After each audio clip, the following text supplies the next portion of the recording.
The watch didn't work. That's what everyone in the room noticed first. That's what made them laugh. A dead watch. Hands frozen at 4:17. No ticking. No movement. Just a piece of metal and glass sitting in a velvet box like a relic from a forgotten century.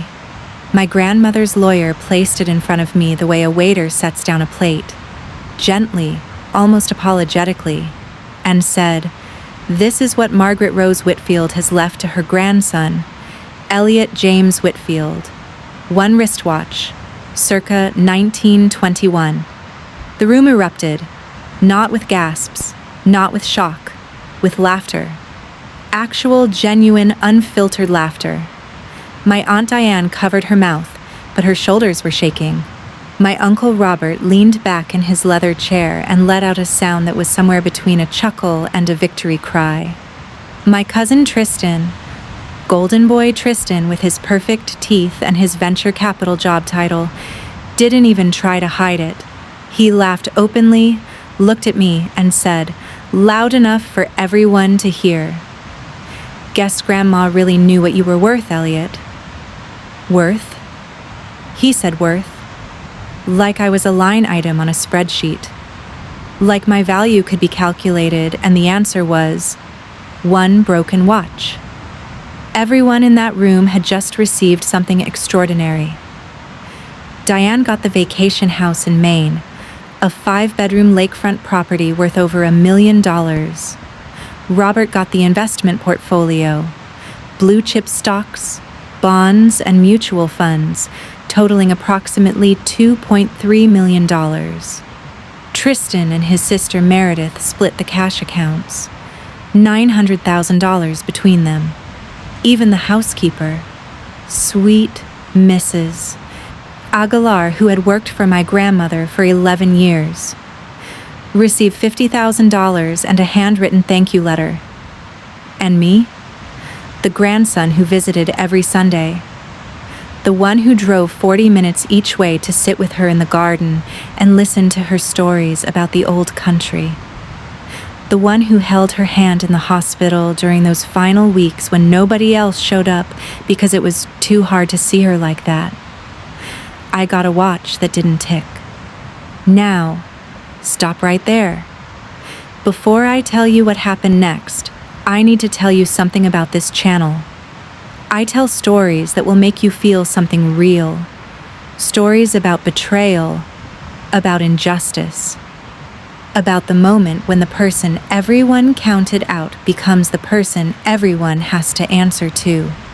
If that sounds like your kind of story, and trust me, this one has a twist that's going to rearrange your entire face. Hit that subscribe button right now. Right now. Don't wait until the end, because by the end of this story, you're going to be too stunned to remember. Do it now, and smash that like button while you're at it. Every single person pushes this video to someone who needs to hear it. Deal? Good. Let's go. I picked up the watch. It was heavier than I expected. Solid. The case was scratched and worn, the crystal cloudy with age. The leather strap was cracked and brittle, the color of old coffee. The face was simple, Roman numerals, 2 hands, a small seconds dial at the 6 o'clock position. No brand name that I recognized. No diamonds. No gold plating. Just a plain, silent, frozen in time watch. I turned it over. On the back, it engraved in tiny letters that I had to squint to read, were 2 lines. To my darling M, time stops for those who matter. R.W. 1921. R.W., my great-grandfather, Rudolph Whitfield. A man I had only ever seen in photographs, tall, serious, wearing the kind of suits they don't make anymore. He died in 1968, long before I was born, but my grandmother talked about him constantly. Your great-grandfather was the smartest man I ever knew, she used to say. Not book smart. People are smart. He understood one thing that most people never learn. I never asked her what that one thing was. I wish I had. The lawyer, a sharp, silver-haired man named David Ashford, watched me examine the watch. He didn't laugh. In fact, I noticed something in his expression that I couldn't quite place at the time. A stillness, a patience, like he was waiting for something, like the show wasn't over yet. But everyone else assumed it was. The reading was done. The assets were distributed. The Whitfield estate, built over decades by my grandmother and great-grandfather, had been carved up and handed out, and the kid in the corner got the broken watch. Diane stood up first. "Well, that was lovely. Shall we get lunch?" She said it the way you say "shall we" when you've just received $1 million lake house and you're feeling generous enough to buy someone a sandwich. Robert gathered his papers. Tristan checked his phone. Meredith was already texting someone, probably telling them about her $450,000 windfall. I sat there, holding the watch, looking at the frozen hands. 4:17. And then David Ashford cleared his throat. "If everyone could remain seated for just another moment," he said. His voice was calm, but carried an authority that made Diane lower herself back into her chair.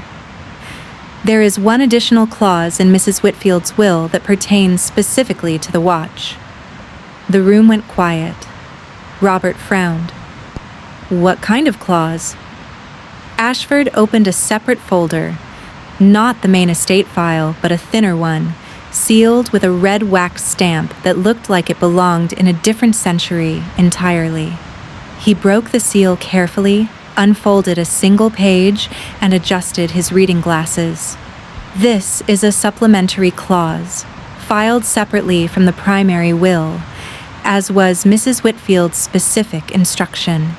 It was to be read only after all other bequests were distributed, and only in the presence of all named beneficiaries." He paused. I looked around the room, made sure every single person was listening, and then he began reading.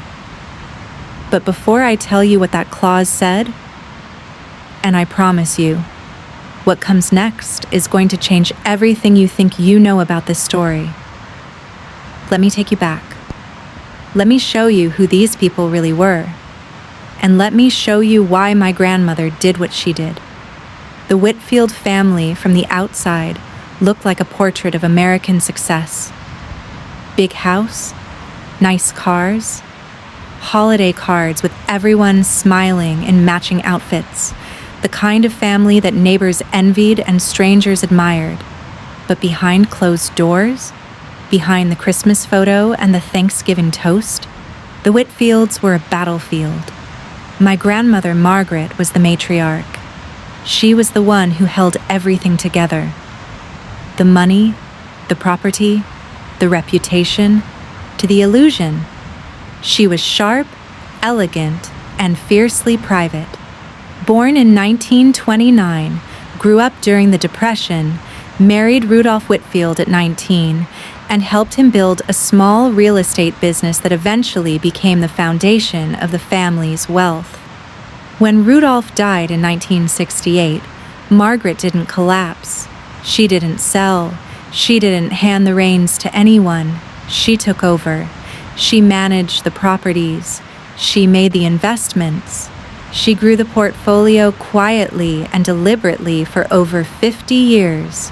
By the time she passed at 94, the estate was worth just over $6 million. $6 million. Built by a woman who never went to college and never raised her voice. But Margaret had 3 children, and those 3 children could not have been more different in how they related to her and her money. My father, James, was the youngest. He was the quiet one, the one who didn't chase the inheritance. He became a high school history teacher, married my mother, had me, and lived modestly in a small town about 40 minutes from the family estate. He visited his mother regularly. He helped her with yard work. He never asked her for a dime. My father died when I was 16. Heart attack. Suddenly. No warning. Just here one day and gone the next. After that, it was just me and my mom. And I took over my father's Sunday visits. Every week. Rain or shine. 40 minutes each way. Because that's what my dad would have done. And because, honestly, I loved my grandmother. She was the most interesting person I knew, but Diane and Robert, my aunt and uncle, were a different species entirely.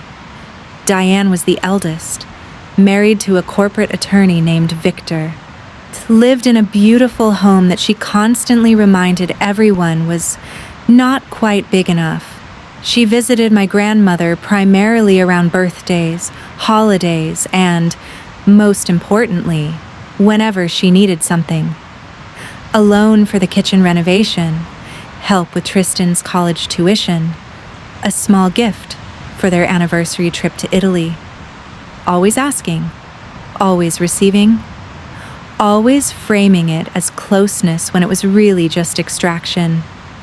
Robert was the middle child, louder than Diane, more direct. He didn't pretend to visit for sentimental reasons. He showed up with financial proposals. Mom, I've got a great investment opportunity. Mom, let me manage the portfolio. I can double it in 5 years. He saw Margaret not as his mother, but as a fund manager who happened to share his last name. And the grandchildren? Tristan worked in venture capital and talked about generational wealth like it was a personality trait. Meredith was in her late 20s and had never held a job for longer than 8 months, but always had a new project that needed seed money. Then there was me, Elliot. I am 24 years old, working as a junior archivist at a local museum, making $36,000 a year, driving a 12-year-old sedan, living in a studio apartment where the radiator made sounds like a dying animal every winter. I didn't have Tristan's job title. I didn't have Meredith's social media following. I didn't have Diane's wardrobe or Robert's portfolio. I had a library card, a Sunday routine, and a grandmother who called me my old soul because I was the only person in the family who would sit with her for hours and actually listen. She told me stories about Rudolph, about how they met at a dance hall in 1947, about how he proposed with a watch instead of a ring because he couldn't afford a diamond, about how he said, "I can't give you a ring, Margaret, but I can give you time, all my time. That's worth more than any stone." That watch. The same watch that was now sitting in a velvet box in front of me in a lawyer's office while my relatives laughed. My grandmother kept that watch in a locked drawer in her bedroom. She wound it every morning for decades. She held it against her chest on the anniversary of Rudolph's death every year. It was, without exaggeration, the most precious object in her life. And she gave it to me. At the time, sitting in that office, I thought it was just sentiment. A final gesture from a woman who knew I was the only one who would understand what it meant. I was wrong. It meant so much more than sentiment. But I didn't know that yet. Nobody did. Except David Ashford, who was standing at the front of the room with a sealed clause in his hand and a look on his face that said, "Sit down. This isn't over. Quick break. If you're watching this and you already feel like this story is building towards something massive, you're right. It is. And I don't want you to miss a single second of it. So right now, hit that bell icon. Turn on all notifications, because I drop stories like this regularly and every one of them has a moment, a single moment, that changes everything. The bell makes sure you're there for it. Do it now. I'll wait. Done? Perfect. Let's get back to that clause.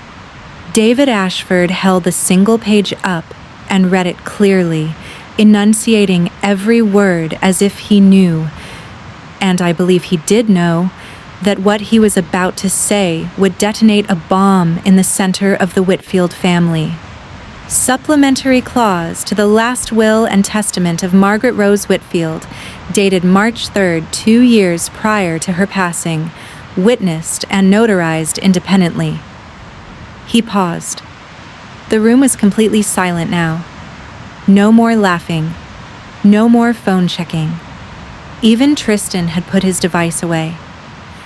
The wristwatch bequeathed to my grandson, Elliot James Whitfield, is not merely a personal artifact. It is the key to a secondary estate structure that I have maintained separately from the primary trust. Secondary estate structure. Those 3 words hit the room like a thunderclap. I saw Robert's face change first, his confident, self-satisfied expression crumbling into confusion, and then, very quickly, into something that looked like fear. Ashford continued, "Enclosed within the watch, specifically within the caseback, accessible by a qualified watchmaker, is a micro-engraved serial number corresponding to a safe deposit box held at First National Trust in Hartford, Connecticut. This box has been maintained under a separate entity, the R.W. Legacy Trust, established in 1989 and funded continuously over the past 34 years. I looked down at the watch, the scratched, frozen, broken watch, and I realized it wasn't broken. It was locked. The hands were stopped deliberately at 4:17. The date, April 17th. My birthday. My grandmother had frozen the hands of that watch on the day I was born. Ashford kept reading. The R.W. Legacy Trust contains the following assets.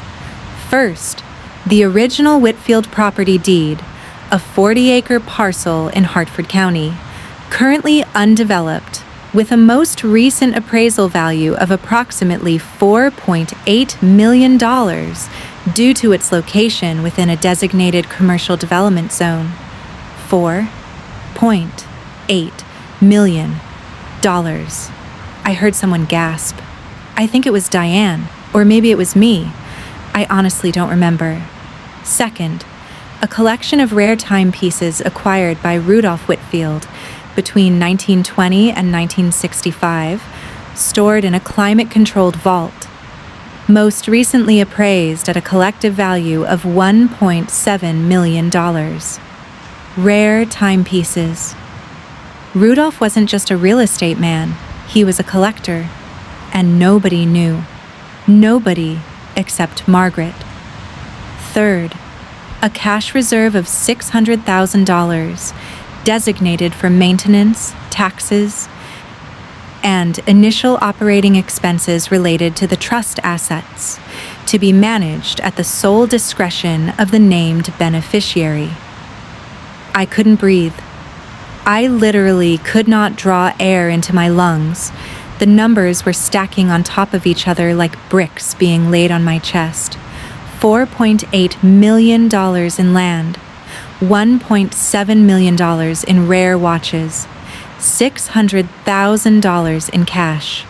Total, $7.1 million. The broken watch was worth more than everything else in the will combined. The room was in a state of shock so complete that it felt physical. Like the air pressure had changed. Like gravity had shifted. Diane was gripping the arms of her chair. Robert's mouth was open, but no words were coming out. Tristan was staring at me with an expression I had never seen on his face before. Disbelief mixed with something ugly, something envious, something exposed. But Ashford wasn't done. There was one more paragraph, and this was the part that my grandmother had clearly spent the most time crafting. Because every word was precise, every sentence was deliberate, every line was a scalpel cutting through decades of pretense. To my family, I love you all, but love does not make me blind. I have watched over the years as some of you visited me out of obligation, others out of expectation, and only one, out of genuine love. Elliot never asked me for anything. He never hinted. He never positioned himself. He came because he wanted to sit with me. He came because his father raised him to show up for people, and when his father was gone, he kept showing up. Every Sunday, without fail. My eyes were burning. My throat was tight. I was holding that watch so hard my knuckles were white. The primary estate has been divided according to what each of you expected. You expected money. You expected property. You expected things you could count and spend and show off. And I gave you exactly that. But the real inheritance, the inheritance that represents everything Rudolph and I built and everything we believed in, goes to the one person who never expected anything at all. She finished with one line. Elliot, win the watch. Time starts now. Ashford folded the page. He removed his glasses, and he looked directly at me with an expression that I now understood completely. It wasn't an apology in his eyes earlier. It was anticipation. He had been waiting for this moment.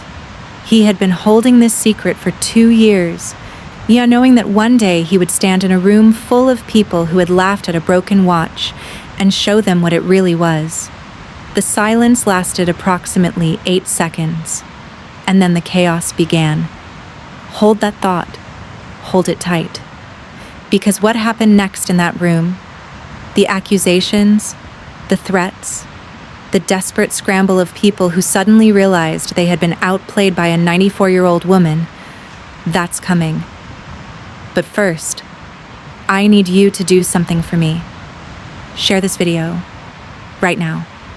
Send the link to someone, text it, post it in your story, drop it in a group chat. Because this story isn't just entertainment. This is a message about how the world really works. How the quiet ones, the overlooked ones, the ones who show up without being asked, those are the ones who end up with everything. Share it. Let's make this one go everywhere. And if you haven't subscribed yet, honestly, what are you waiting for? You're 30% into this story and your jaw is already on the floor. It gets better. Subscribe. Bell. Now, let's keep going. Robert was the first to explode. He shot out of his chair like something had physically launched him and pointed his finger at Ashford with a trembling hand. This is fraudulent. You can't do this. She was 94 years old. She wasn't in her right mind. This whole thing is a fabrication. Ashford didn't flinch. Lawyers like him are built for moments like this. He responded with the calm, measured precision of a man who had prepared for exactly this reaction. Mrs. Whitfield underwent a full cognitive evaluation 3 months before this supplementary clause was drafted. The evaluation was conducted by 2 independent physicians, both of whom certified her as being of sound and competent mind. Their reports are on file with the court. Additionally, the R.W. Legacy Trust was established in 1989, 34 years ago, when Mrs. Whitfield was 60 years old. The trust structure has been reviewed by 2 separate legal firms and is fully compliant with state and federal regulations. Every word was a door slamming shut on Robert's argument. Diane tried a different approach, the emotional one. Mother would never do this, she said, her voice quivering in that performative way I had heard 1,000 times. She loved all of us equally. She told me so. She would never deliberately exclude. She didn't exclude you, Mrs. Hammond. Ashford interrupted gently. You received the lakefront property in Maine. Your brother received the investment portfolio. Your niece and nephew received the cash accounts. You were all provided for generously. The supplementary clause pertains to assets that were held in a separate trust, assets that were never part of the primary estate. But $7 million, Diane started. $7.1 million, Ashford corrected. Approximately. Diane's face went red. Not embarrassed red, furious red. The kind of red that happens when someone who has always gotten their way suddenly encounters an immovable wall. Tristan stood up. I'm calling my lawyer. You're welcome to, Ashford said. I should mention that Mrs. Whitfield anticipated legal challenges. The trust includes a no contest clause. Any beneficiary of the primary will who challenges the supplementary clause, or the RW, a legacy trust forfeits their entire inheritance from the primary estate. I need you to understand the elegance of that. My grandmother didn't just leave me the hidden inheritance, she built a wall around it, a legal fortress. And then she set a trap. If anyone tried to take what she gave me, they would lose what she gave them. Challenge the clause, lose your lake house. Contest the trust, lose your portfolio. Fight Elliot, and you fight yourself. She had thought of everything. 34 years of planning. 34 years of quietly building a separate legacy while smiling at Sunday dinners and letting her children believe they knew everything about her finances. They didn't know anything. They thought they were managing her. They thought they were positioning themselves. They thought every visit, every phone call, every "How are you, Mom?" was advancing their place in line. But Margaret Rose Whitfield wasn't a woman who was managed. She was a woman who watched, who listened, who kept score in a ledger that nobody else could see. And when the time came, she dealt the cards exactly the way she wanted. The room devolved. Robert was pacing, muttering about attorneys and forensic accountants. Diane was crying. Real tears this time, but tears of rage, not grief. Meredith was on her phone, frantically Googling how to contest a supplementary will clause. Tristan was standing by the window, arms crossed, jaw clenched, staring at me with undisguised hostility. And I sat there, holding the watch, looking at the frozen hands. 4/17, April 17th, my birthday. My grandmother had been telling me something with this watch for my entire life. Every story about Rudolph, every detail about their love, every time she wound it in the morning and held it to her chest, she was saying, "This is yours. This is your inheritance. Not money, not property, time, loyalty, the willingness to show up. The money was just the proof." Ashford gathered his files, nodded at me, and said quietly, "Mr. Whitfield, I'd recommend we schedule a private meeting this week to begin the transfer process. At your convenience." At my convenience? Not Robert's, not Diane's, not Tristan's. Mine. Because for the first time in the history of the Whitfield family, the quiet one in the corner had the biggest seat at the table. I stood up. I put the watch in my jacket pocket, close to my heart. And I walked toward the door. Tristan blocked my path. Not physically. But he stepped into my line of sight with that venture capital confidence that usually made people defer to him. "You know this isn't right, Elliot," he said. Low. Almost a whisper. "You know Grandma was being manipulated. Someone put this idea in her head." I looked at him, and I said something I had been holding inside for years. Something that my grandmother would have been proud of. Nobody put anything in her head, Tristan. She had the sharpest mind in this family. The problem is, you never noticed because you were too busy counting her money to actually listen to her.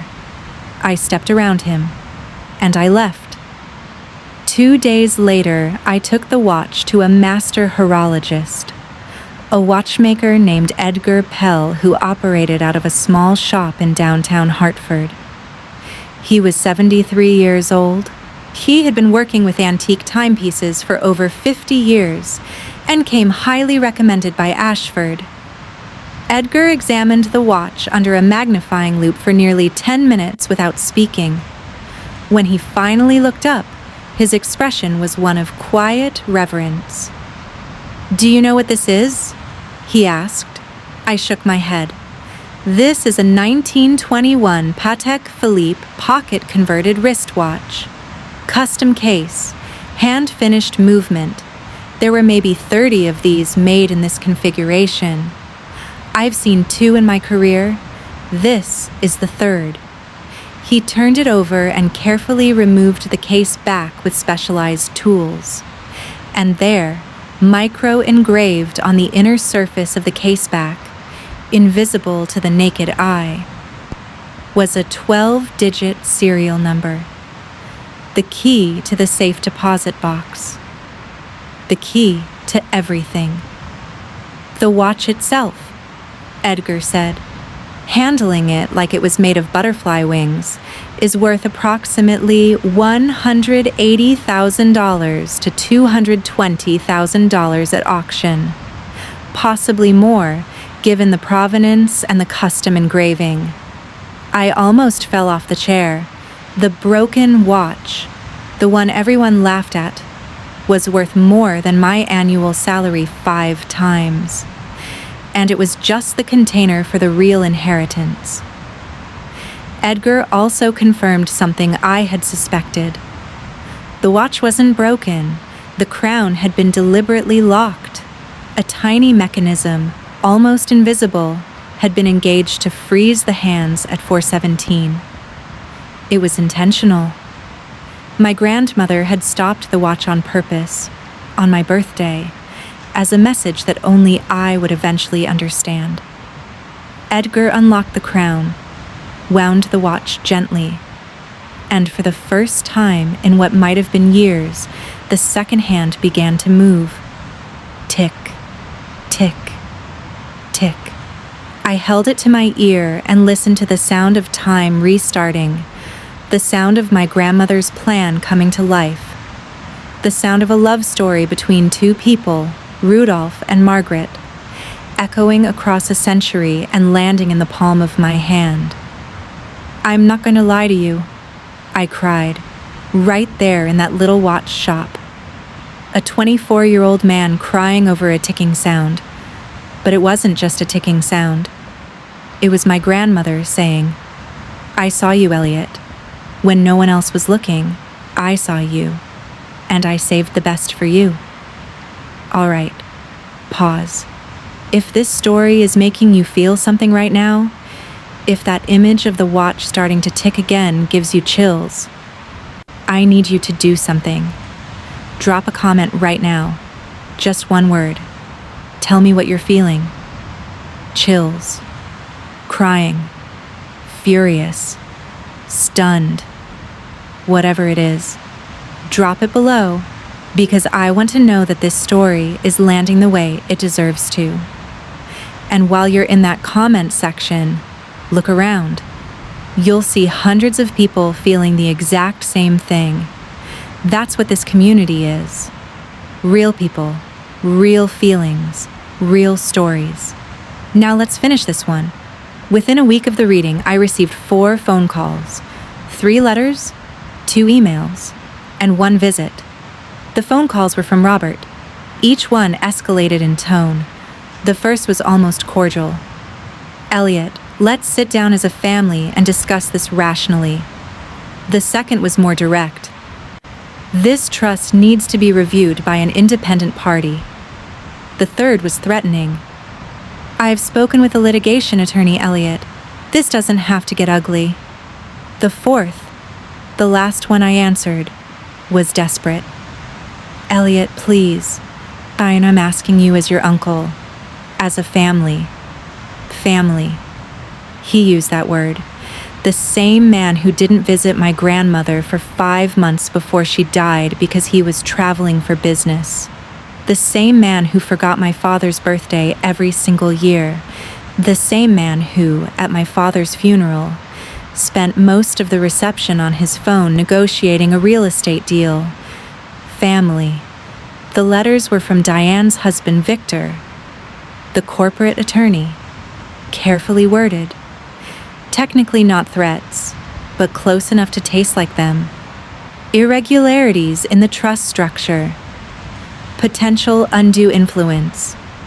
Fiduciary concerns. Legal language designed to intimidate a 24-year-old museum archivist into giving up $7.1 million.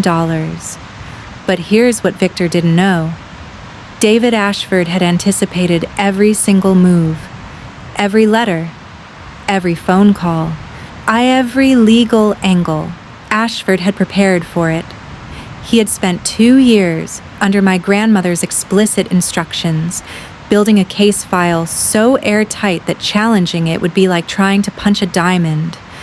The cognitive evaluations, the independent legal reviews, the 34-year history of the trust, the no contest clause, the witness statements.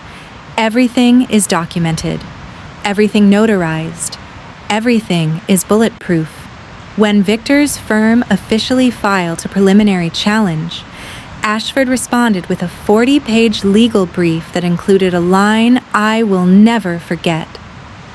Any continued pursuit of this challenge will activate the no contest clause embedded in the primary will, resulting in the complete forfeiture of all assets bequeathed to the challenging parties.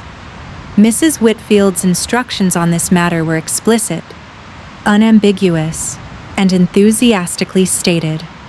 Enthusiastically stated. I could hear my grandmother's voice in those words. She didn't just include the no contest clause as a precaution. She included it with relish. She wanted them to try.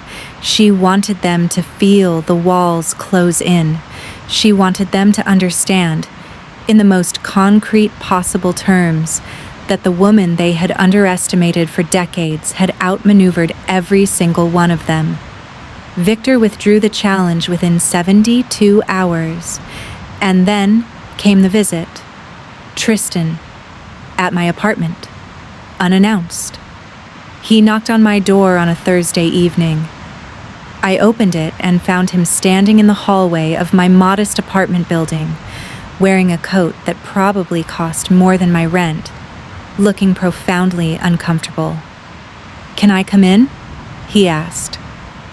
I let him in, not because I owed him anything, but because I was curious.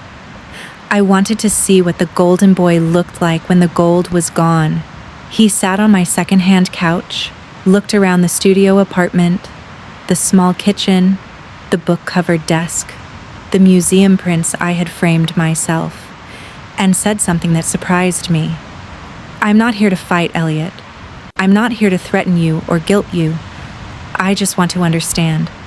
Why you? Why me?" 2 words that contained everything he couldn't process. "Because I showed up," I said. Simply. No drama, no speech. Just the truth. "I showed up too," he said. "Christmas, Thanksgiving. Her birthday? You showed up with a calendar, Tristan. I showed up with time. There's a difference. You visited her on scheduled occasions. I visited her because I wanted to hear her voice on a random Sunday afternoon. You brought gifts. I brought patience. You performed. I was actually present." He stared at me for a long time, and then he said something that I wasn't expecting. "She asked me once. Do you know what she asked me?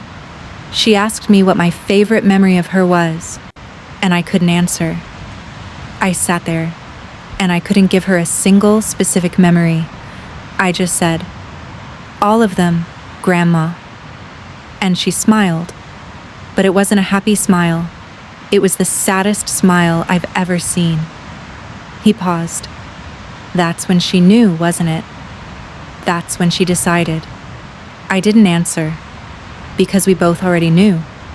Over the next 12 months, I did exactly what my grandmother told me to do. I wound the watch, and I started building. The 40-acre parcel in Hartford County was the cornerstone. I hired a development consultant, a sharp, no-nonsense woman named Priya Rangan, who specialized in mixed-use commercial projects. Together, we created a development plan that honored the land's history while transforming it into something sustainable and profitable. Phase 1. A community-oriented mixed-use development. Ground floor retail for local businesses. Not chains, not franchises, but the kind of small shops and restaurants that build neighborhoods. Upper floors, affordable professional office space for entrepreneurs, freelancers, and small firms who couldn't afford downtown Hartford rents. I called it Whitfield Commons, not the Elliott Whitfield Center, not the RW Tower, Whitfield Commons. Because it wasn't about me. It was about what my grandparents believed in. Community, craftsmanship, showing up. The rare timepiece collection presented its own opportunity. I didn't sell them, not immediately. Instead, I partnered with the museum where I worked to create a curated exhibition, Time and Legacy, the Rudolph Whitfield Collection. The exhibition ran for 4 months and drew over 12,000 visitors. It was covered by 3 national publications, and it accomplished something that money alone never could. It told my great-grandfather's story, the immigrant son from Hartford who built an empire with his hands and collected beautiful things because he believed that craftsmanship was a form of love. After the exhibition, I sold 8 of the 23 pieces at auction. Total, $1.1 million. The remaining 15, the most historically significant, I donated to the museum's permanent collection.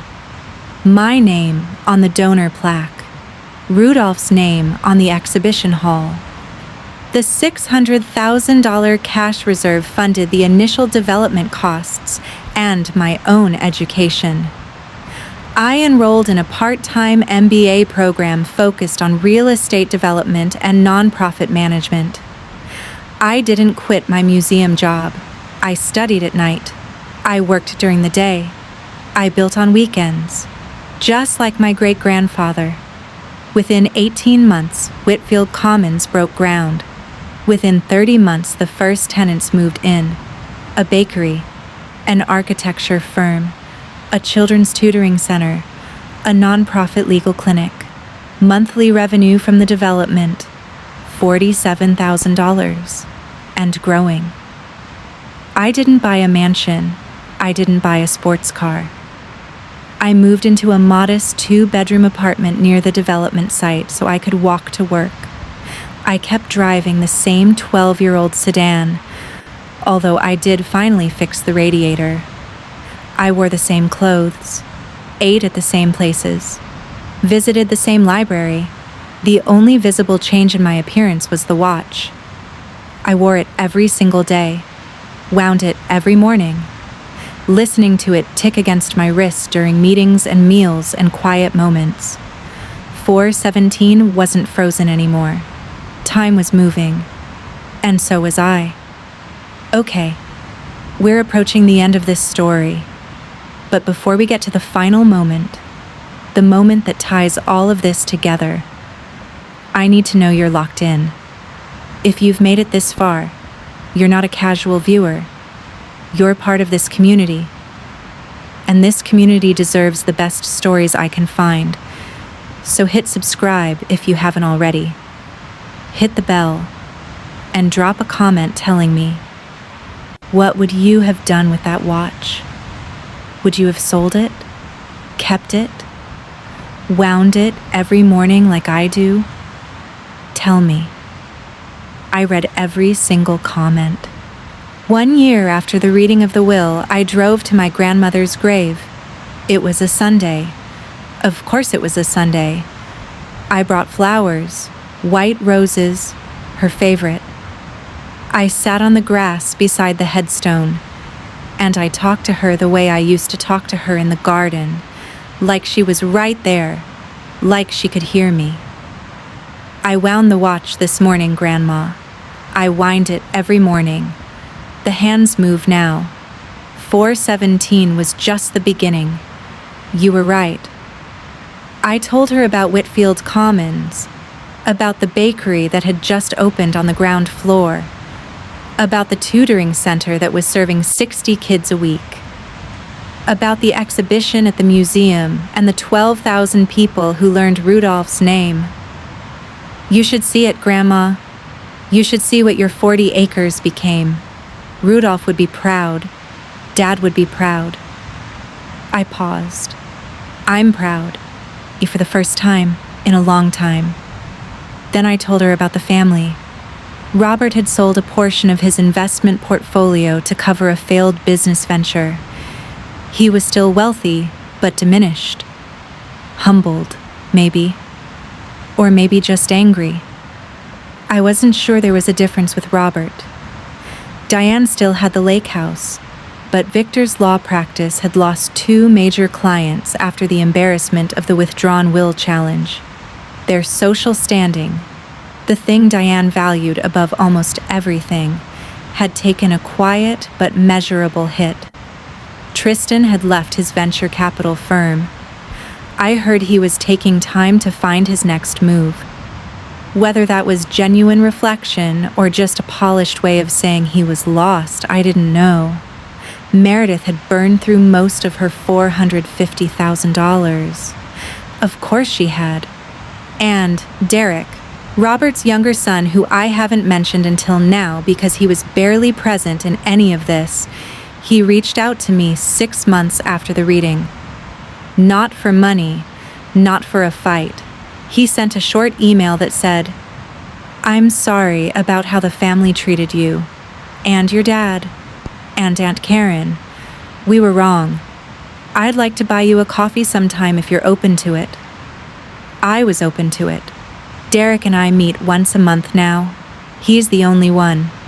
I sat at my grandmother's grave for a long time that Sunday. The watch ticked softly on my wrist. The roses moved gently in the breeze. And I felt something I hadn't felt since my father died. Whole. Not complete. Not perfect. Just whole. Like the pieces that had been scattered for years had finally found their way back to each other. "Thank you, Grandma," I whispered, "for seeing me when nobody else did, for saving the best thing you had, not for the loudest person, not for the most important person, but for the person who showed up." I touched the headstone. I stood up, and I walked back to my car with Rudolph's watch ticking against my pulse, keeping time, marking every second of this new life that a 94-year-old woman and a watch from 1921 had made possible. People ask me, "What's the lesson, Elliot? What's the takeaway?"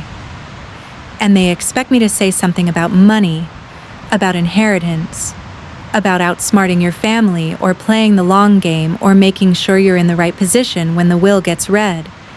That's not the lesson. The lesson is 2 words. Show up. Show up for the people you love. Not when it's convenient. Not when there's something to gain. Not on the calendar dates when showing up is expected and rewarded. Show up on random Sundays. Show up in the hospital rooms that smell like disinfectant and sadness.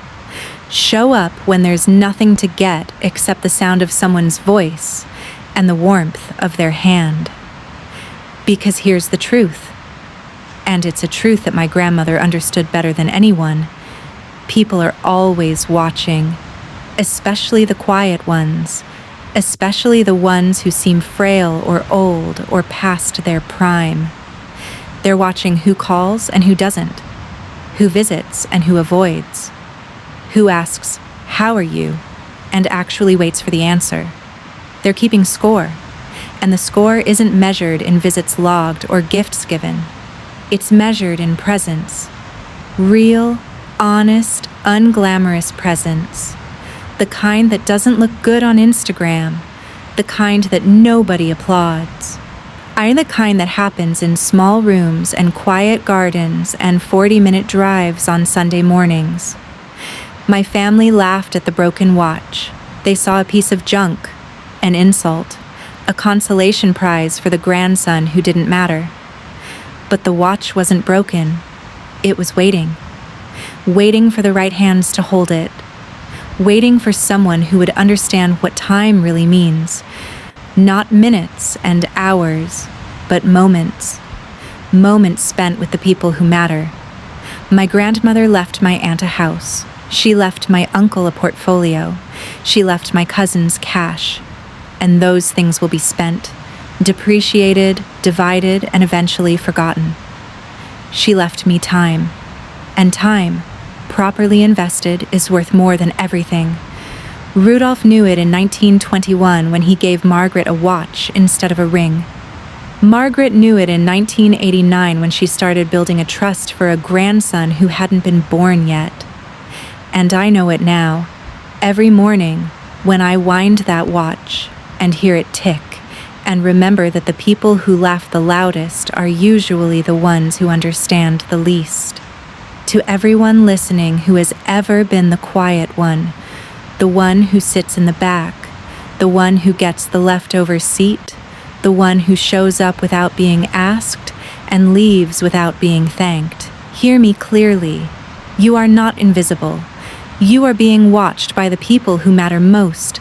And one day, maybe not today, maybe not tomorrow, but one day, the watch will start ticking for you. All you have to do is keep showing up. Win the watch. Time starts now. All right. That's the story. And if it hit you the way I know it did, I need 5 things from you before you go anywhere. 1. Absolutely destroy that like button. Crush it. Annihilate it. That tells YouTube to put this story in front of millions of people who need to hear it. 1 click. Massive impact. 2. Subscribe. Right now. This channel tells stories every single week. Stories about people who are counted out, laughed at, overlooked, and underestimated. And every single story has a moment like the one you just experienced. Don't miss the next one. Subscribe. 3. Hit the bell. All notifications, because the algorithm is unpredictable, but the bell is not. Bell means you see it first. Every time. 4. Share this video. Text it to someone. Post it. Send it to the person in your life who shows up on random Sundays. Send it to the quiet one who doesn't know they're being seen. This story is a gift. Pass it on. 5. Comment. I want to hear from you. Tell me, who is the person in your life who showed up when nobody else did? A grandmother? A friend? A teacher? A stranger? Give them their moment in this comment section. Name them. Honor them. Because showing up deserves to be recognized. You made it to the end. That means you're one of the real ones. And I don't forget the real ones. I'll see you in the next story. Until then, wind the watch.